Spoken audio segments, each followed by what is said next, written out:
Buenas tardes, hoy otra vez nos volvemos a encontrar. ¿Cómo están? Hoy es un hermoso día de sol, está precioso. La primavera ha llegado, la primavera ya llegó. Bueno, les mostraría un poco después el balcón. Bueno, hoy se me ocurrió, trato de encontrar cosas distintas para mostrarles. Hoy se me ocurrió ver la historia de los trenes, ¿sí? Nadie puede dejar de pensar en la importancia del tren, en la importancia que es para lo importante que es para un país el tren, ¿sí? Este, em, la Argentina se abrieron pueblos y pueblos y pueblos gracias al tren. Llegaba el tren y allí en ese tren iba toda la gente a esperar y llegaban los familiares y iban a trabajar, volvían. Pero desde que desapareció el tren en muchos lugares, se han quedado pueblos despoblados. Ustedes sabrán que hay pueblos que desaparecieron directamente, que es realmente una pena. Pero el inicio del tren tiene que ver con la revolución industrial, ¿sí? Que surgió en Inglaterra en el siglo XVIII, XIX, 1700, 1800. Ahí surge la locomotora, a la que le agregaron, o sea, una locomotora sumamente precaria, a la que le agregaron vagones. Este, la primera locomotora se hizo el 25, se inauguró el 25 de julio de 1804, ¿sí? Este, que bueno, eso va después a derivar en el ferrocarril. La inventa o la hace muy precaria Richard Trevithick. Y como tiene que ver con el tren, yo supongo que la palabra tren debe tener que ver con este nombre. Creo que este, primero la locomotora se utilizó en las minas de carbón. O sea, la gente sacaban el carbón de las minas, lo tenían que acarrear hacia los distintos lugares.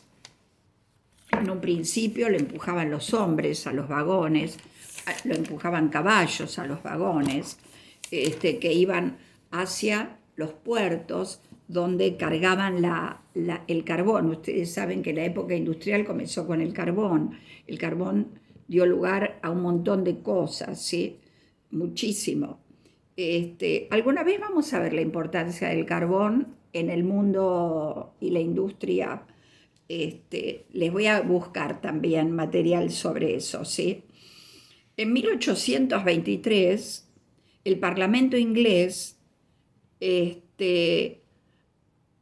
aprobó el acta de George Stephenson, ¿sí?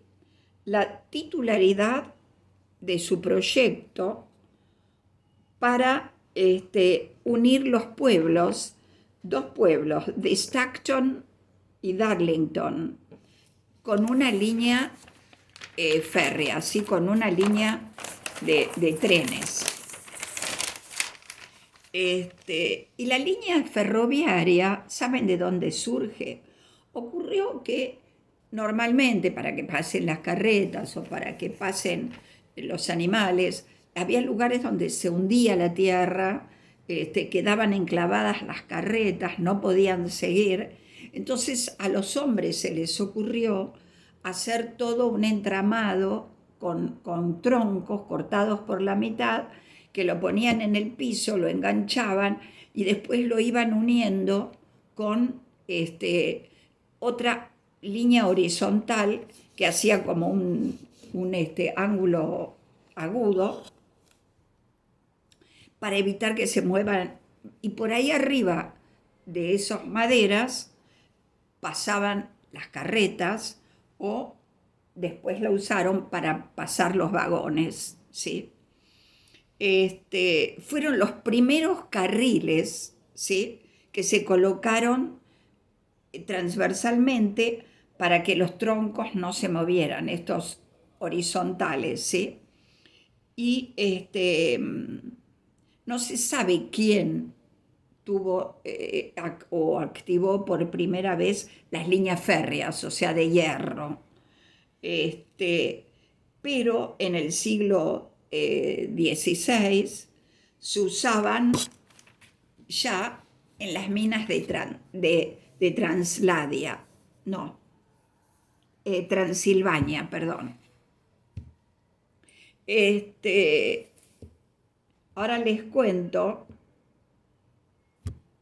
algo más sobre esta historia y después vamos a ver qué pasa en la Argentina, ¿sí? El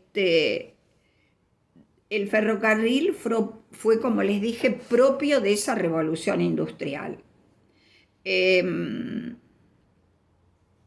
Y el redescubrimiento del ferrocarril se dio en el siglo XIX, o sea, 1800, que empezaron a descubrirse en numerosos países europeos. Los vestigios lo tomaron del Imperio Romano, fíjense, que tenía como asfaltadas, empedradas las calles para que los animales y los carros pudieran circular bien, sin problemas. Le ponían piedra una al lado de la otra. Era un vehículo guiado, pero guiado por caballos, guiado. Entonces a ellos se les ocurrió, a través de esto, lo que yo les contaba de las maderas de los árboles, ¿no?, cortados. Dice, en varios tratados del siglo XVI hay ilustraciones representando aquellos viejos ferrocarriles con la madera, ¿sí? Los carriles de madera. Ferrocarril viene de ferro, de hierro, pero estos eran carriles de madera. Después, más tarde, durante el siglo XVII, o sea, 1600, en Europa, sobre todo en el norte, en Inglaterra, se realizaron obras para sostener las arcaicas minas de carbón. Ya les digo, el carbón era sumamente importante. Estas se encontraban generalmente debajo de las colinas y las vías de vagonetas descendían hasta el río por un canal que ellos guiaban. Se denomina así, o sea, tren ferroviario, o sea, sobre fierro, sobre rieles, a los transportes masivos de pasajeros o tanto de pasajeros como de ganado o de material. Bueno, y el tren fue creciendo tan vigorosamente que hoy en día, por ejemplo, hay trenes que llegan a cubrir 600 kilómetros por hora, o sea, en menos de una hora llegamos a Mar del Plata, en Japón, el más veloz de todos, ¿sí? 574 kilómetros por hora en Francia hay uno, pero este japonés le ganó a todos. Y luego, en la Argentina, que es lo que más nos interesa, ¿se acuerdan cómo se llamaba la primera locomotora que hubo en el país? ¿Alguno se acuerda? Sí, la porteña. Esa fue la primer locomotora.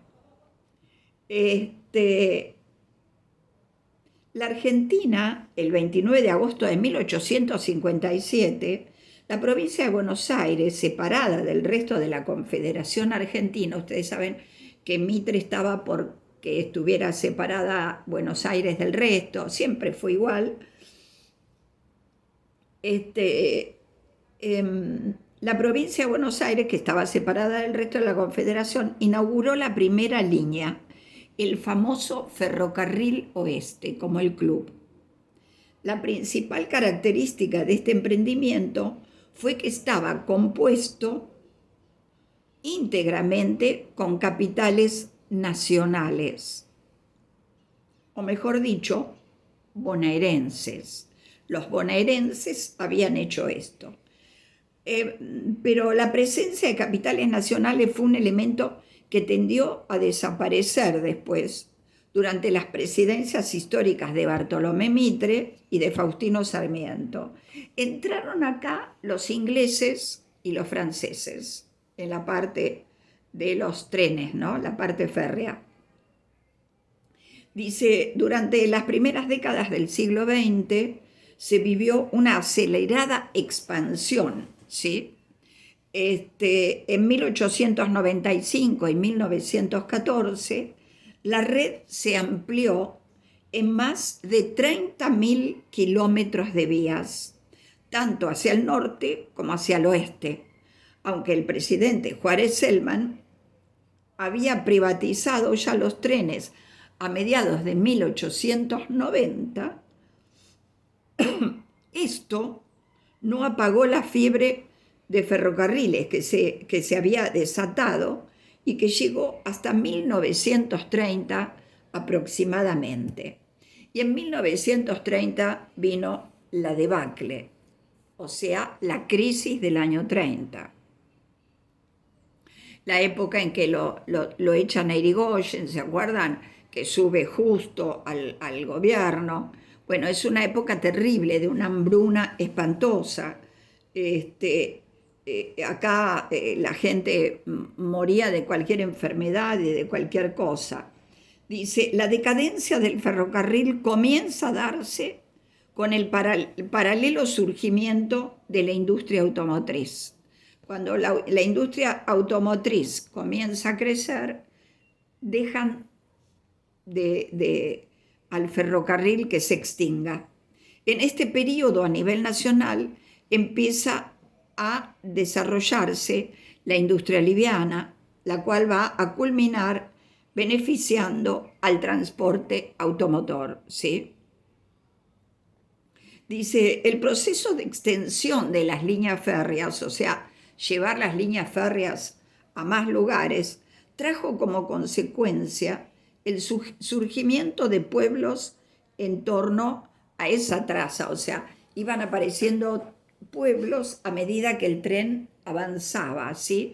Como llegaba el tren, la gente se ubicaba en los lugares, pero así como ocurrió cuando avanzó el tren, como les decía al principio, ocurrió lo contrario cuando fueron sacando los trenes. Los ingleses y los franceses se hacían cargo, ¿sí? Se apropiaban de los ferrocarriles.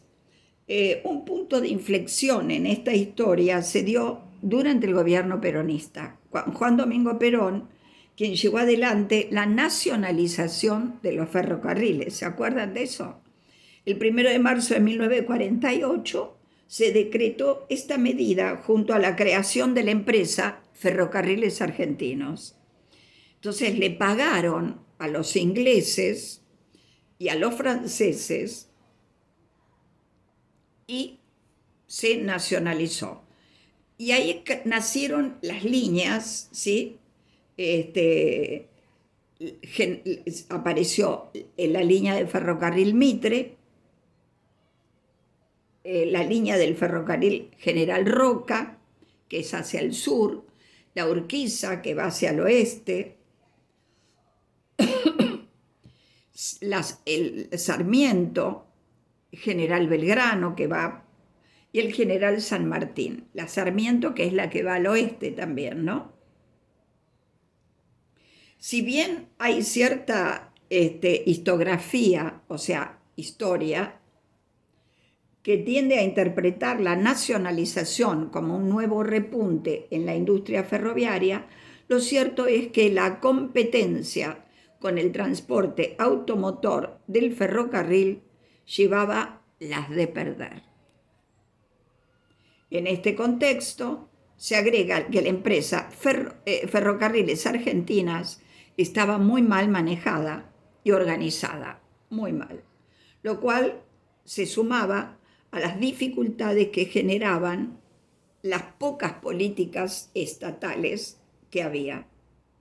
La primera parte de esta privatización fue la separación entre los servicios de carga y el transporte de pasajeros, quedando estos últimos muy reducidos. O sea, se fue reduciendo cada vez más.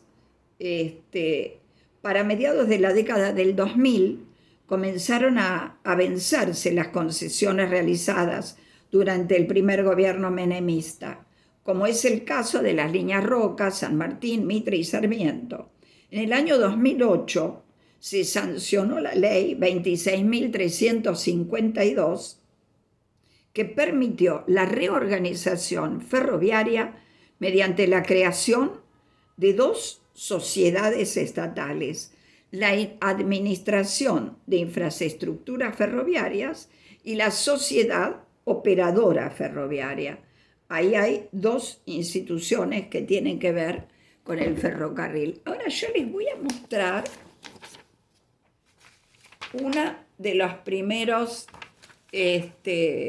locomotoras que hubo en el mundo. A ver dónde la tengo.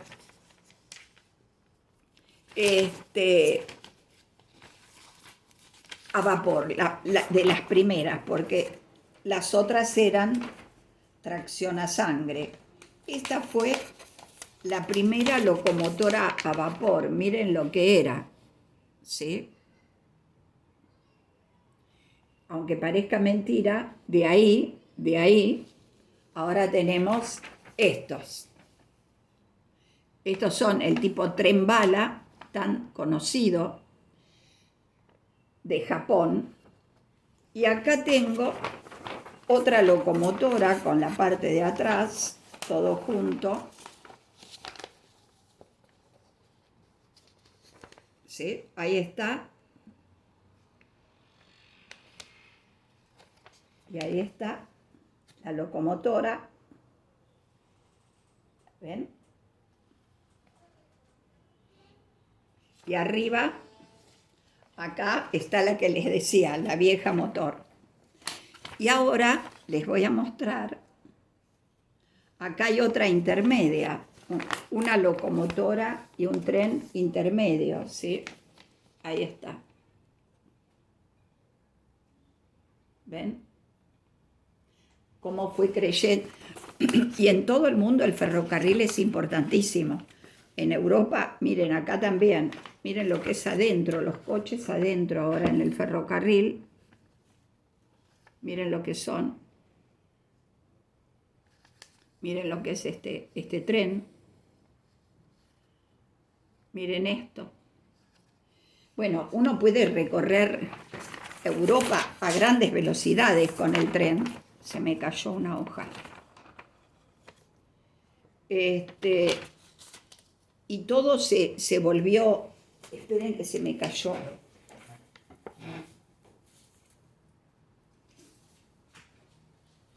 Una hoja.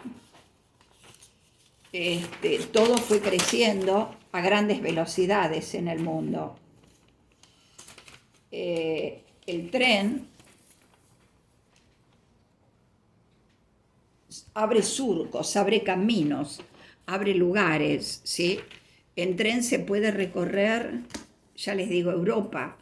Acá está el maravilloso tren de las nubes en Salta, que va por arriba, ¿sí? En la montaña. Aquí antes podíamos recorrer en tren, ustedes se deben acordar, el tren Camarote. Yo tenía a mi suegro, que era del ferrocarril, y tenían pasajes con mucho descuento, casi gratis. Tenían una casa en Córdoba, mis suegros, y se iban, y mi suegra iba feliz porque tenían camarote, tenían todo, hasta que un buen día le dijeron que no podían ir más en camarote, y eso les agarró un ataque terrible.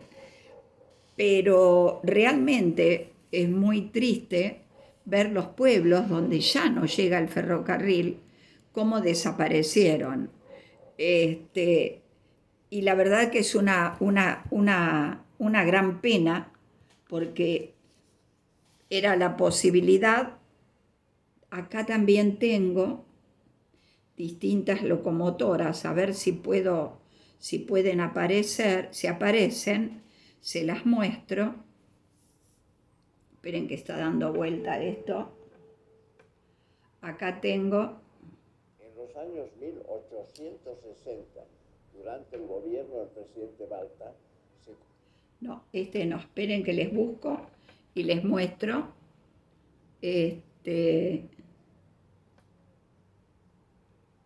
Tenía por acá y no sé. Hay grandes hombres como Trevin, Stephenson, Dante Porta de 1922 al 2003, Karl Abraham. Hay grandes hombres que hicieron del ferrocarril un medio, y a ver si acá puedo abrir esto. A ver, no lo puedo abrir ahora. Bueno,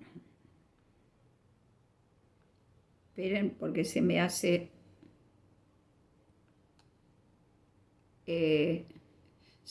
difícil abrir algo que quería abrir, pero bueno,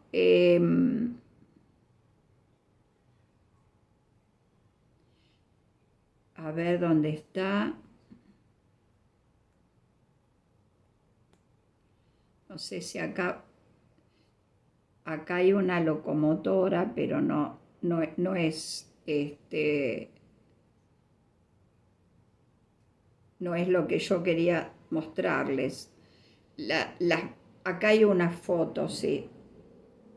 No sé si la pueden ver también. Vaya.